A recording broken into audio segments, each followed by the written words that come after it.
Oh God, I'm filming again, aren't I? I'm filming again. He's filming again. Well, this is the mess of my new place. I might as well make a movie about it. There's no harm in not doing it, unless there's harm in doing it, or some damn thing. I guess what I'm trying to say is, if the camera is rolling, then we might as well keep rolling.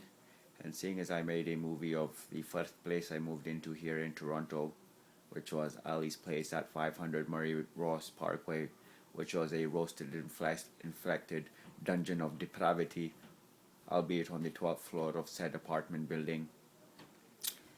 And I made a place, Alana's place, a movie. Now the funny damn thing is this: I made a movie of Ali's place, and that ended bad. And I made a movie of Lana's place, and that ended bad. Now Lana just, well, Lana's Lana, man. I just called her up, asked her about some stuff. I said, "Hey Lana, listen lady, it's a nice Saturday morning." This is what I said to her. I said, "It's a nice Saturday morning, and I know you're busy as shit, basically." Did I use the shit word? No. Should I have used the shit word? I don't know. The net result of that discussion was that she hung up on my damn ass. Owing me $300, I might add. Now this thing over here is very interesting. You'll be very interested by the fact that it's very interesting. What you do with such thing is, if you see something like this lying around, many people might say, well, what is it? Who put it there? And what not? Person such as myself, I have no qualms in simply opening the microwave door, thinking to myself, well, it's got cheese, onions. What else? It's not bad. Some sausages. Are they halal? Well, lo and behold, I guess I'm in luck. You stick this in there, I would say, and you just go nuts. You'll be like, oh, what if I put it for too high or too low? Well, do you think 555 is pretty high? 5 minutes, 55 seconds. Well, I'll tell you what, I rarely burn things. And if I burn them, it's because I'm trying to burn them and not trying to learn them.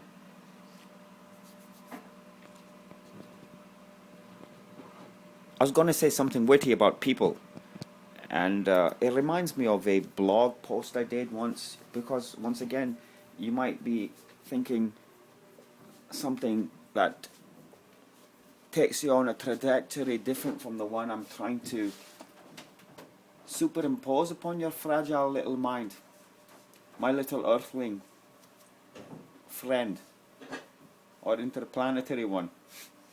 Now here's what it is. People can be savored and experienced. No, I don't mean physically. I'm going to say something, and I know a lot of you are going to be thinking something that I'm not thinking, but now that I know that you're going to be thinking it, I'm thinking it, which is, people can be savored like a flavor. I got a blog post out there somewhere where I've got a little ice cream cone with a person's head on it or something, and the point of that post was that you go out there into the world, and really you get caught on step number one, which is the vibe, V-I-B-E. You're walking down the way, you turn to look, someone's looking, and they're frowning. You think that's going to end well? Well, it can end very well. The Quran says, repel evil with that which is better. Idfa' bil hasanat allati sayya, something like this. Hasana, like my name is Hussein. Some people think I'm misnamed because Hassan means good and Hussein means somebody who does good.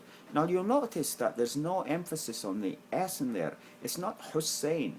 And so therefore I've decided, my dearest brethren and sister earthlings and interplanetary people, fellow creatures, I might have to say, and others, who knows what else is out there, right? Why should I presume there's nothing more intelligent paying attention to us? It's like they've been watching us for years and they come and invade. And this is the Martians, right? And however, if we say there's something weird out there or something out there which is more intelligent than us, because Frank, we're all pretty ignorant, then you might think, well, no, it's not right. We're the most intelligent things out there.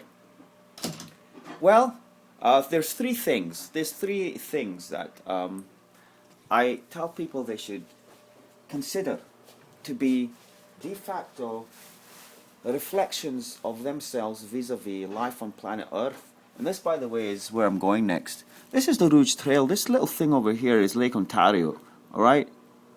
And the Rouge Trail, no, I'm kidding. I mean, Lake Ontario is huge. You'd be like, what kind of trail is this? It's like half of Canada. No, it's actually pretty big. It's part of the like 1% of land in Canada that is really high value wilderness stuff. And this is Finch Avenue, there's Shepherd Avenue, there's Meadowville, and Highway 41 is one of the big jugular arteries of Toronto vis-a-vis traffic and whatnot and all that rubbish. Port Union goes down to Lakeshore Drive. Like downtown, I would say is somewhere in this region. Actually, well, funny thing is that I've got this other map here. See how that worked out? Thank you, God. Anyway, so I'm living up here, and the reason I'm living here is actually, hold on, right here somewhere. Right about here. Right here. That's where I live. So, basically, I had no option. You understand? I'm a broke man. I'm a poor man. I have no money. I keep ranting on about this rubbish. I had no option but to pick this thing up. No option. Trail bike. Now, funny thing is, I do have a nice. Remember to stop and smell the flowers. Will you do that for me? Will you actually do that? Please don't email that shit to anybody unless you actually do this shit sometimes. These ones ain't smelling, they're dry. These ones need water. The sun's been shining like a piece of shit this week. I'm calling the sun a piece of shit. Hey, I'll call whoever and whatever I like. Whatever I like. You understand? It shouldn't bother. If it doesn't bother the sun, why does it bother you, huh? That's my thing. Anywho, I should water that thing now that it's come to my attention that it's come to my attention that it needs water. It's a creature, isn't it? Is it a damn creature? I tell people, well, you're walking down the road and you see a homeless person and you're not going to feed them, and yet you see a starving dog, and you'll be like, oh, little puppy and all this shit, call the ambulance. And then you'll be like, oh no, well, the dog doesn't do drugs and it doesn't rape people and it doesn't have a syringe sticking out of its arm or butt or in its paw. Let's try this shit over here. Now, the funny thing is, the more valuable flower, which is the rose, has apparently been all right as opposed to this guy. I was tempted to think that the rose has some kind of root system that sucks the water over there and leaves this guy high and dry. Plants do shit like this. You don't understand. Like it's basically a nightmare of survival. It's not a game of survival. Everything that you see on here is struggling to survive every moment. We've got it good. We're bored and shit. We got nothing to do. We got like Xboxes, we got cars. I call them fucking boxes with wheels. That's all they are anyhow. I'm not going to go into that rant. But we got all these nice things. Audio, video, books, libraries everywhere. We got the lake, we got nature. We got all this kind of stuff going on. And we're bored, we're listless. We don't have anything to do or say much about anything. Nothing constructive in any case. So picked up the hooligan, and you got to understand, this is the shit right here. This bike has got suspensors where there doesn't seem to be any logical need for them. What's that damn thing in the middle doing? And then my wife was driving it yesterday, and she's like, the seat is bouncing up and down. I'm like, of course they're going to fucking bounce up and down. It's got like 500 fucking pound caliber springs everywhere. Mercalli over there, Shimano over here, swing arm over here, fucking hooligan over here, Callan over here. You know it's the real deal, right? $160 for this piece of shit and the phone. You'll be like, well, it's hot and it's this and it's that. I'm like, yeah, the weather's pretty hot. But I got what some people call luck and some people call a penchant for just finding things that are interesting. What the hell is this thing? It's so damn cool. What is this damn thing? How can you hand this to a little girl? It's got princess on it. And then it's got some guy that looks like Charles Manson. Okay, it's a little girl's picture, and I think it must be my landlord's daughter or some damn thing trying to come on to me or some shit. Damn bitches won't leave me alone, man. She's like fucking 12 or something. 9. I don't even know. Like, I shudder to think of the prospect of me introducing myself to her as her elder brotherly kind of neighbour or tenant or whatever the hell I am here. Doesn't really matter. At the end of the day, rules are rules, and they're for goddamn fools. Just be nice to everyone. How hard is that? And be reasonable. It's so goddamn simple. And people are like, well, this and that and all this rubbish. If this fucker needs trimming, I'll trim it, man. I'm going to get some water for the plant, and we're going to carry on with the day, dear viewer. I didn't come out here to start rambling and annoying the poor neighbours. Anyhow, what it boils down to at the end of the day is like, you basically got to make the most of what you have, and saying that is just such a stupid, banal statement. It's the kind of statement people make. They say things like, oh, when life gives you lemons, make lemonade. What kind of rubbish is that? What if you don't like lemonade? If life gives you fucking lemons, go look for something else, man. If you don't like fucking lemonade and you don't know what to do with them and all this rubbish, give the lemons to someone who does like lemonade. How about that one? That's all I do, and that's why I get good stuff in return. The guy gave me this bike. I got kicked out of my last place on his account. I was just telling you about Lana hanging up on me. So I help out some homeless kid do up his resume or some shit, give him tips on telemarketing. I end up with a Mercalli bike. What the fuck's wrong with that? And you'll be like, he stole it. I don't give a fuck. He told me his friend got it from somewhere, and I know he's an honest guy. That's all I need to know. That's all I fucking need to know. And to the Rouge Trail I go. Alright, the Rouge fucking Valley, whatever. There's trails down there like fucking neural networks, man. It's like insane. It's out of control. Anyhow, girls everywhere. I mean, I just got to go out to the trail. I mean, I like to live where there's nature, and in order to what?